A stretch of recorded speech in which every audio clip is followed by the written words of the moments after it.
Okay, so this is additional ACT math concepts, matrices. Matrices used to show up extremely rarely on the test, but they are showing up with much more frequency in the recent years, maybe ever since 2015, 2016. They're showing up once per test on average. Let's go ahead and write down up at the top of the page here, matrices, and we're going to run through the vast majority of stuff that you're going to need to know.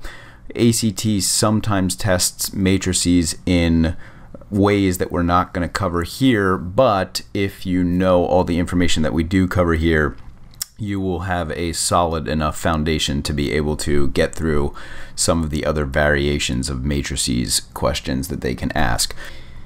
In terms of knowing what a matrix is and having some kind of a deep knowledge about matrices, that actually is completely unnecessary.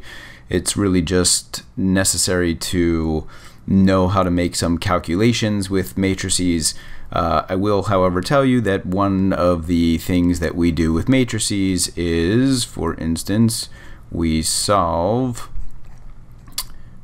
set up and solve systems of equations. So for instance, a system of equations, a system of linear equations that looks like this, we could represent in a matrix like this, where all I am doing is I am writing my coefficients in front of the x term in this first column of the matrix, and I am writing my coefficients of the y term in this second column of the matrix. This is actually known as a coefficient matrix, and recently ACT did test what is known as an augmented matrix, which includes the constants on the right hand side of these equations. So the augmented matrix here would look like this, and there would usually be a vertical bar here, and then you would have the 5 and the 7, again your constants from the linear equations. So this is known as an augmented matrix, and all that means is that we have included in the matrix the constants on the right hand side of the equal sign. So a system of equations can be represented either by this coefficient matrix or this augmented matrix. Now in terms of dimensions, let's talk matrix dimensions. And matrix dimensions will become important in a moment when we start talking about matrix multiplication. Matrix dimensions are always expressed as rows by columns. Now again, that X there is not a multiplication symbol, that is the symbol for by. When you express dimensions, like something could be 3 inches by 6 inches, that's what that X means there. So we express matrix dimensions in rows by columns. So if we take this coefficient matrix that we just talked about up top, 3, 2, -1, and 3, well, the number of rows, this is row 1, this is row 2, so we would have A2, and then this is column 1, and this is column 2, so this would be a 2 by 2 matrix, rows by columns. One more example, we can write this over here. Let's do 2, 4, 6, let's do 1, 3, 5. So again, we would look at the number of rows. This is row 1, this is row 2, this is column 1, column 2, column 3. So this is a 2 by 3 matrix, rows by columns. That is all we'll do for now in terms of matrix dimensions. Again, we're going to revisit that in a moment. Now, in terms of determinants, matrix determinants, this is by far one of the most common things that we have been seeing tested. Determinant. This is, as I said, one of the most common things we've been seeing tested, and what you need to understand is that if you see they've only been testing 2 by 2 matrix determinants, so that's all we're going to cover here. So let's say you have a 2 by 2 matrix with an A, a B, a C, and a D. The determinant of this matrix would be AD, so the product of these two items, minus BC, the product of these two items. So if ACT, I'll give you a couple examples here. If ACT were to ask you for the determinant of this matrix, 3, 2, 0, -1, you would do 3 times -1, which is -3. That's the product AD.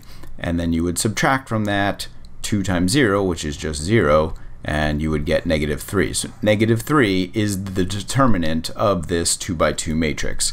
They could also do something algebraic, where they do -1, x, 3, and let's say 5, and they might tell you that the determinant of this matrix equals, let's say, 6. So what we would do again is we would set up this this little expression here. So -1 times 5, that's the AD product. We would subtract from that the product BC, so that would be 3 times x, and we would know that equals 6. So doing some cleaning up here, we would have -5 minus 3x equals 6. And from this point on, it's just a simple algebraic equation to solve. So we add 5 to both sides, we get -3x equals 11. We divide by -3, divide by -3, and we get that x equals -11/3. That is the value of x that, if inserted in the matrix here, would produce a determinant of 6. Next, we are going to talk about matrix addition. Adding matrices. This has also shown up quite a few times. Determinants and matrix addition, both fairly common when matrices do show up. And matrix addition is extremely simple. If you have two matrices that have the same dimensions, so let's do A, B, C, D, and then another 2 by 2 matrix, maybe E, F, G, H. You just add the items in corresponding places. So the A is in row 1, column 1, the E is in row 1, column 1. In other words, A and E occupy the upper left position in this 2 by 2 matrix. So we would just do A plus E would become the upper left item in our sum matrix. And then in the upper right, we have B plus F. In the lower left, we have C plus G. Lower right, we would have D plus H. So if ACT were to give us something like this, 2, 5, -1, 3, plus 3, 0, -2, -1, we would literally just go ahead and add 2 and 3 and get 5, 5 and 0 and get 5, -1 plus -2, get -3, and 3 plus -1, and we would get 2. So our sum matrix would be this 5, 5, -3, 2 matrix. So that's matrix addition, generally pretty simple. Multiplying by a constant. Often when matrix addition is tested, we also see ACT testing multiplying by a constant. So if I were to have a number outside of a matrix, all I would do is I would distribute that number to all of the numbers inside the matrix. So this would just become NA, NB, NC, and D. So it's just a distribution. If you see a number outside the matrix, you just distribute that number to all of the numbers inside the matrix. So if they were to, as I said, they tend to combine this with matrix addition. So if they were to do something like 2, -1, 2, 0, -1 again, plus 3, let's do 5, 2, 1, -2. You might want to go ahead and do this example on your own before I do it, but this would become the first item here would become -2, 4, 0, -2. Again, I'm just distributing this outside 2 to all of the inside numbers. And then we would be adding to that matrix another matrix that we would find by distributing this 3 to all of the interior numbers of the second matrix. So we would get 15, we would get 6, we would get 3, and we would get -6. Again, just distributing that 3 to all of the numbers in the inside of the matrix. And then, as we learned in matrix addition, we would just add the numbers in the corresponding spots. So -2 plus 15 is going to be 13, 4 plus 6 will be 10, 0 plus 3 will be 3, -2 plus -6 will be -8, and that is our resulting matrix. Obviously, a lot of those calculations, all of those calculations could be done in your calculator if you needed to do so. Now, the most difficult thing probably that they could ask when it comes to matrices is matrix multiplication. Now, I'm going to preface what we're about to say, what we're about to do here, by telling you that if you have a TI-84 calculator or a TI Inspire, one of the more recent TI graphing calculators, matrix multiplication can be done with your calculator. I'm going to show you how to do that, and for the most part, that's probably the best way to multiply matrices when a matrix multiplication question does show up on the test.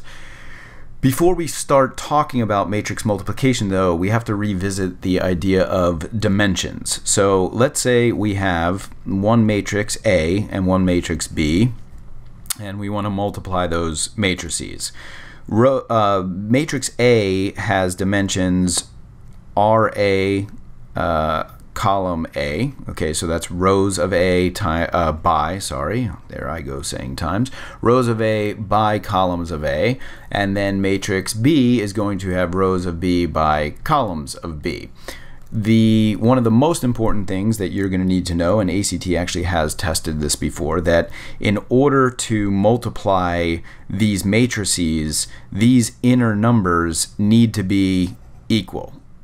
So the columns of A must equal the rows of B. The columns of the first matrix must equal the rows of the second matrix. If that is not the case, and we should write this down, if not, product is undefined. You cannot multiply matrices if the columns of the first does not equal the rows of the second. So ACT actually has asked questions before where all you had to do was know that, let's say, the first matrix had dimensions 2 by 3, and the second matrix also had dimensions 2 by 3. So this is matrix A, this is matrix B. You needed to understand that these could not be multiplied because these two inner numbers, the columns of the first, the rows of the second, they did not equal each other. So this would be undefined.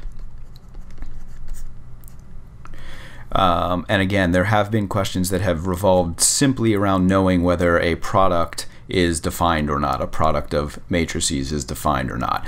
Now, if the two inner numbers, the columns of the first, rows of the second, are equal, the product is defined, and the resulting matrix will have dimensions RA by CB. In other words, if these two inner numbers are equal, the resulting matrix, so let's say we multiply these together to get a third matrix C, that matrix will have dimensions RA by CB. So we'll take a look at an example. We won't even do a multiplication yet, but let's say we've got matrix A, which has dimensions 1 by 3, and we're trying to multiply by matrix B, which has dimensions, let's say, 3 by 2. So remember, oops, I'll keep that as a multiplication sign. So remember, we have to first ensure that these two inner numbers are equal, and they are, which means that this product is defined. And if they are equal, then the resulting product, the resulting matrix, matrix C, will have dimensions 1 by 2. So if the inner numbers are equal, the resulting matrix will have dimensions of the outer numbers, 1 by 2. So sometimes if you are multiplying matrices, if you're not going to do it with the calculator, sometimes the best thing to do, so let's say matrix A here is 2, 4, -1, so that is 1 by 1, 2, 3, and matrix B, let's say we're multiplying, so it's got 3 rows, so let's say 1, 2, 3, 0, -1, -2. So this has 1, 2, 3 rows by 2 columns, so fits what we were doing over here. You would know that the resulting matrix is going to have just 1 row but 2 columns. So there will be a number here and there will be a number here, and that's it. This will be a 1 by 2 result. Now, how do you actually go about multiplying matrices? Multiplying matrices, as I mentioned, can be a little bit tricky, which is why for a lot of students you're going to want to know how to use the calculator to do this, which I'll show you in a moment. Let's take an example here. Let's do 2, -5, -3, 4. So let's say that's matrix A, and we're going to multiply that by matrix B, which will be 2 and -1, let's say. So let's first of all look at our dimensions. This is 2 rows, 2 columns. Matrix B is 2 rows, 1 column, so it's a 2 by 1. So we are verifying that these inner numbers are equal, which means the product is defined, and we know that the resulting matrix is going to have dimensions 2 by 1. So that's actually the first thing I'm going to do. I'm going to draw a matrix that has 2 columns, 1 row, and I am going to put these little placeholders here. You can put a dash. I'm going to put these little circles so that I know that there's got to be a number up on top and a number down on bottom. This number up on top, notice that that is row 1 and column 1 of the resulting matrix. It's in the first row, it's in the first column. So what we're going to do is we are going to multiply row 1 of matrix A, that would be this row, and column 1 of matrix B, that would be this column. Now when we say multiply, it's a little bit weird because we're not just simply multiplying, we're doing this. We are doing this number here times this number here, and then we're going to add that to this number here times this number here. So this is 2 times 2 plus -5 times -1. Again, multiplying row 1 of matrix A by column 1 of matrix B is this process. 2 times 2 plus -5 times -1. Is it important that you understand why? No, you should really just memorize that that's how you do this. So what does this equal? This equals 4 plus -5 times -1 is +5, so this is 4 plus 5. So this number equals 9.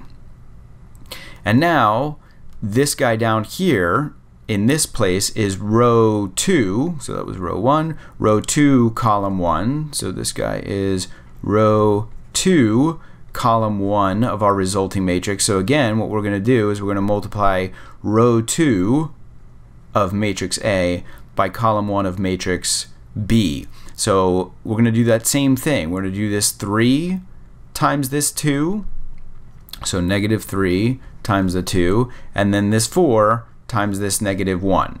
So plus 4 times -1. And that's going to come out to -6 plus -4, which is going to equal -10. That is our resulting matrix.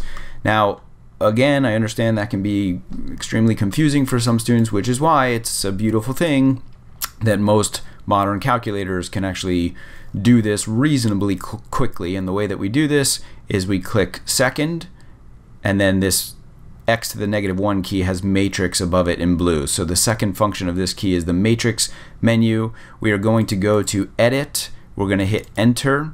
So we're going to make matrix A a 2x2. This is why it's important to know about your dimensions. So we're going to do a 2x2 matrix. We're going to enter in the numbers. So it was 2, enter, -5, enter, -3, enter, and 4, enter. So there's matrix A all set up. I'm going to go back into, I'm going to actually quit out of there and go back into matrices. I'm going to go over to edit again. I'm going to go down to B. I'm going to hit enter. So matrix B, remember, was 2 rows by 1 column. 2 rows by 1 column. So that's 2 by 1. I'm going to go in here and enter these numbers. 2, enter, -1, enter. I'm going to quit back out of there, and then I'm going to go back into that matrix menu. I'm going to go to matrix A, and I'm going to hit enter, and it's going to show up on my calculation screen. And I'm going to multiply it by second matrix. I'm going to multiply it by B, and then I'm going to hit enter, and it's going to give me the answer that we came up with. 9 up on top, -10 down on the bottom. So that's how you can use your calculator to multiply matrices. Ends up being, for, like I said, for a lot of students, the easier way to go. That's the vast majority of what you need to know for matrices questions on this test. Like I said, ACT can sometimes do some variations of these things, but if you know these basics, you're generally going to be okay for most of the matrix questions that show up.